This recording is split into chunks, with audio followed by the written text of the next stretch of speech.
Hi friends, எல்லோரும் எப்படி இருக்கீங்க? நல்லா இருக்கீங்களா? அன்றைக்கி சூப்பராட்டு தீபாவளிக்கு ஸ்பெஷலாட்டு சாம்பார், தேங்காய் சட்னி, அப்புறமா சிக்கன் குழம்பு இதெல்லாம் பண்ணியிருக்காங்க. பருப்பு வடை, உளுந்த வடை, வாழைக்காய் பச்சி எல்லாமே பண்ணியிருக்கேன். ஃபுல் வீடியோ வந்துருச்சு பாருங்கள்.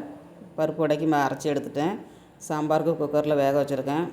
உளுந்த வடைக்கும் நாளே அரைச்சி வச்சுட்டேங்க. வாழைக்காய் பச்சிக்கு மாவு சேர்த்து வச்சாச்சு. தேங்காய் சட்னிக்கும் அரைச்சி எடுத்தாச்சு. அப்புறமாட்டு சிக்கன் குழம்புக்கும் தேங்காய், சோம்பு, வெங்காயம் போட்டு அரைச்சி எடுத்துட்டேன்.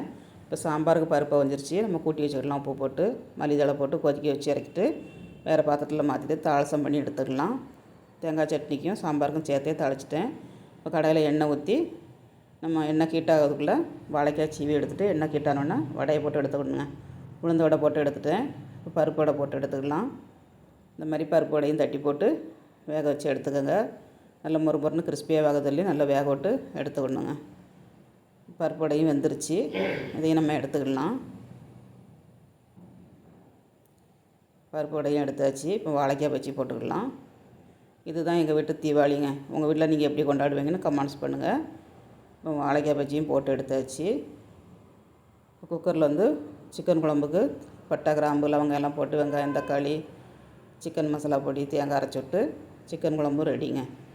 உப்பு போட்டு 2 விசில் விட்டு எடுத்துக்கோங்க. இட்லிக்கு மாவுக்கு முதல் நாள் நைட்லேயே அரைச்சி வச்சுட்டேன். தட்டில் ஊற்றி நம்ம வேக வச்சு எடுத்துக்கலாங்க. 10 நிமிஷம் வேக வச்சு எடுத்தேன்னா இட்லியும் ரெடிங்க. சாம்பார் ரெடி. வடை, தேங்காய் சட்னி, சிக்கன் குழம்பு, வாழைக்காய் பஜ்ஜி எல்லாமே ரெடி ஆயிடுச்சுங்க. வாங்க மக்களே, சாப்பிட்லாம். பாய்.